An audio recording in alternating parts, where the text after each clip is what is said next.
Today was much more exciting than I expected, and that's because I was working in the garden and I heard this crazy sound coming from my chicken run. So I run over here as fast as I can. I see chickens flying all over the place. They're fluttering, they're screeching, they're crying. And then I look down at the floor right here by the fence and there's a coyote. Now at first I kind of froze because I didn't expect to see a coyote in the daytime. And also my dog Tefra looks a lot like a coyote in her fur pattern. So at first I froze, but then I chased it instinctively. I was like, I need to get this creature away from my yard and away from my chickens as fast as possible. It runs over into the back, into the Pride of Madeira, and then over the wall into my neighbor's yard. But the real crazy thing is actually what I found inside my passion fruit teepee trellis. So today's video, brought on by the coyote, is all about pruning and caring for passion fruit. But first, let's take a look inside to show you what I found.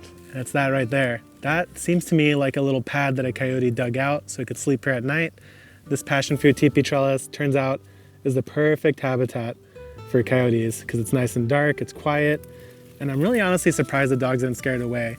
But it's here, so we need to scare it away as much as possible. And step one is going to be pruning this. So let's talk about why you would prune your passion fruit besides reasons like coyotes might be living in it. Beyond finding a coyote is living inside your passion fruit vine, there are actually plenty of reasons to prune it back. And one of the major ones is actually to control its overgrowth. This is a passion fruit that's been in the ground now for about 2 years. And 18 months is really when they start kicking out production. And this one is no different. After that 18-month mark, it absolutely floored us with passion fruit. We have so many that we actually have a bunch of the pulp frozen in the freezer. So we could use it for drinks throughout the winter time. But one of the things that you'll see here is that this passion fruit has layers upon layers upon layers of growth before you even get to the middle. And what ends up happening is that, actually just found one, these passion fruit get stuck in there, they rot away, they die, and they turn into nothing. So that's kind of why you want to prune it back. You don't see the fruit, you can't collect it. The other problem is that if they flower on that interior side, it's going to be really hard for this passion fruit to get pollinated. I have noticed that in general, that as this passion fruit has gotten bigger, the actual pulp inside has decreased. And I think that has to do with the fact that there's just way too much vine for this passion fruit to actually properly feed every single part of it. So I believe that that's maybe a little bit of a theory, but it's definitely something I've noticed over time. The other reason why you want to prune it back is that it just gets too overgrown and starts taking over the garden. On this side, I've had to constantly prune it back because it keeps trying to creep into this bed. If you do grow passion fruit, just make sure that you are ready to actually commit to pruning and controlling it, because it can be a bear and a beast to actually maintain and contain. So I'm gonna reach in here and grab a unripe and a ripe passion fruit that I saw earlier. And this variety over here is called Frederick. It's one of the most common ones in San Diego. It seems to do really well here, which is why you find it at all the nurseries. So it starts off green like this guy here, and it slowly transitions into this kind of purplish hue. Now there are different varieties that, for example, form yellow passion fruit. This one happens to be purple. And when it gets at this stage, it's technically ripe, but most people like to wait until it starts wrinkling over a little bit. Once it forms a few wrinkles on the outer surface, that usually indicates that it is at its sweetest point. So you really want to wait and give it that extra little bit of time so you don't get a really sour passion fruit. Now this one feels pretty heavy, whereas this one feels pretty light. So let's actually just crack this open. I'm just curious to see what's in here. Ideally you would cut it. Oh wow, it's actually a really nice passion fruit. It's not fully ripe and fulled, but it is actually looking pretty good. This one is hard as a rock. I've already killed it essentially, but man, that would have actually been a really good one. It's fully filled out on the interior, so that would have been a good passion fruit, but it's so cold now in the wintertime that I doubt it's gonna really do anything. Let's talk about how to actually approach pruning this behemoth. I'm probably going to start on this side and work my way down, because the actual stump, which I'll show you in a moment, is down here on this passion fruit. This is all from one plant that's entirely colonized and taken over my teepee. So my plan here is to basically peel off all the way across halfway on both sides and take everything off the bottom of the floor here. That way it'll get lots of light into the interior and hopefully deter any creatures from living inside here. I'm gonna do it mostly with some hedge trimmers, and I also have my handy pruners. So let's get started by just going basically crazy on it. Well, actually, you'll now be able to see the true structure underneath, but there are conduit poles that form the teepee. You might be able to see some up top, and across each conduit pole is some string, and that's actually what they're all clinging to. So in the process, I'm definitely going to be cutting off some of the string. Totally fine, I'll just have to restring it, that's no big deal. It's easier than trying to be careful and making sure I don't get any of the strings when I need to cut so much off. So I'm gonna just start cutting this, and then after that, we'll talk about what you should do after you prune your passion fruit to set it up for success. As I mentioned earlier, it is towards the end of December, so the light is fading fast. I don't think we're gonna finish this project today, but the main thing I wanted to do, at least for now, is clear off a major chunk of this and actually get in here and mess up the floor entirely. This should at least deter the coyote. This is a little bit of a pruning passion fruit and how to actually get rid of a coyote video. But beyond that, all we're gonna do is grab a rake and really just mess this whole area up. We wanna basically tell the coyote it's not welcome here, it should find somewhere else to go, and I'm messing up your home. So I'm gonna get in here and mess this all up. The final thing that I'm going to do here to keep the coyote away is actually put this light over here in the ground.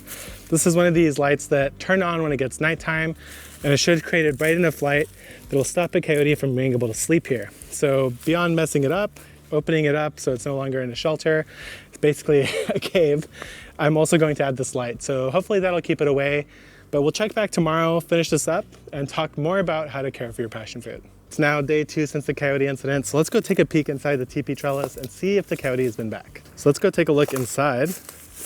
And to me, it looks like it hasn't really been back. So last night I came and patrolled out here and made a bunch of sound every hour to make sure I would scare it away in case it came back.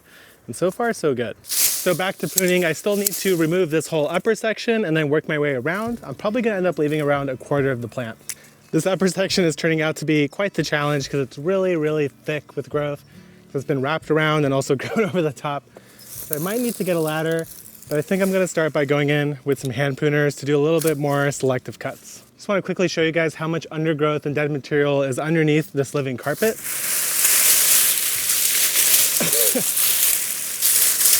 So yeah, all that is junk that's been accruing. There's a whole bunch of moldy old passion fruits that we never even saw, so we never had the chance to eat. And this is one of the major reasons why it's so critical that you prune it every once in a while. Now, obviously this is gonna look quite goofy until spring comes around and it starts regrowing to the other side.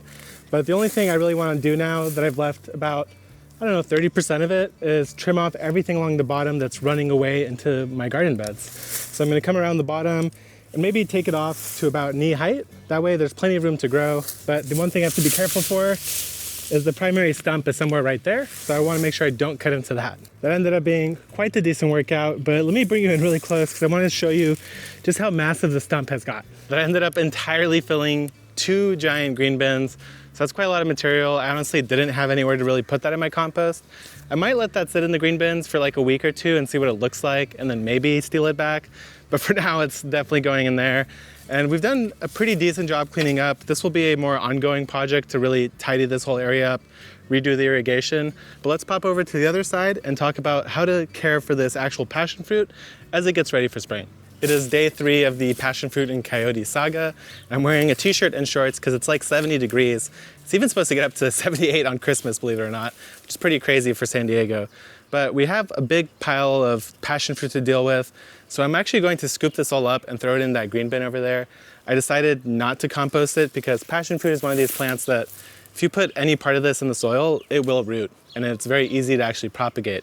So I don't really want to deal with that risk of having to constantly kill off passion fruit vines as they're rooting in my compost. So I'm gonna opt to throw it away. Now, in terms of the coyote, I haven't seen any evidence of it. There's no scat anywhere. There's no new like hovels or holes.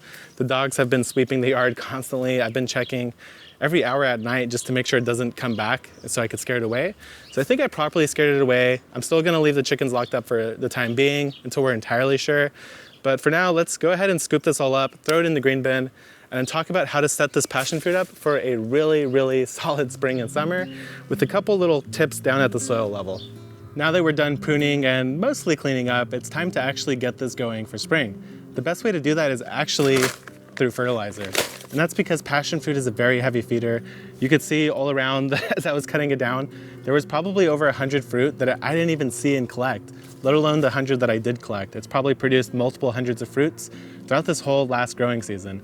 So, and it's all coming from this one stump and this one section of soil.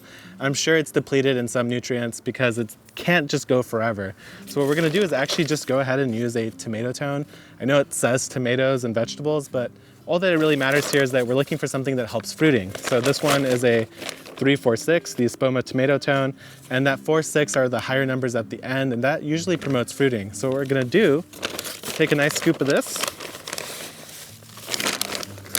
and I'm gonna scatter it all around this area. I'm not gonna put it just at the base because by now, this plant is so large that I'm sure it has feeder roots all throughout here. And I wanna encourage it to actually look for some nutrients. So I'm gonna just chop it in a little bit, mix it into that top little surface. And I'm probably going to do this again in springtime. You can feed passion fruit up to like 4 times a year with no problem. And usually you would do it in the springtime, but since in San Diego, this is growing year round basically, so it doesn't really go dormant, and I could get away with feeding it at this point of the year. So now what we're gonna do is we don't wanna just leave all this fertilizer sitting on the surface, so I'm gonna come in and cover it with some compost. The compost is gonna do a couple different things for me. First of all, it's gonna provide nutrients on its own. It's also going to help retain some moisture as we get into summer because passion fruit is thirsty. And last but not least, it's going to provide a lot of organic matter to help make the soil really thrive. The other thing that it's doing right here is covering up all that fertilizer I just spread. And by doing so, it's actually going to now be able to drain into the soil. If you leave fertilizer just on top, it's not going to really be very effective. You want to mix it in at least a little bit to the surface layer. And this compost is definitely going to help me do just that. Of course, you shouldn't really fertilize without actually providing some water. So what I'm going to do is give this a gentle soaking and really try to get at least the compost wet. It's a little bit dry, so it might pull a little bit of water, but I'm gonna keep working on this and getting it nice and wet. And this video was a little bit of a weird combination of how to deal with a coyote, basically chase it off, scare it, destroy its habitat if you find it, and also how to prune a passion fruit. But in the coming growing season, I'll do a full care guide that's more specific on just the passion fruit. And let me know if you guys wanna see how to build one of these teepee structures. It's actually pretty easy. It's one of the first things we did. I don't think I could quite set up another big one, but I could definitely show you guys how to do it. And so just let me know in the comments if you guys want to see that. But for now, I need to finish watering this and then go inside and get ready for the holidays, and I'll see you guys next time.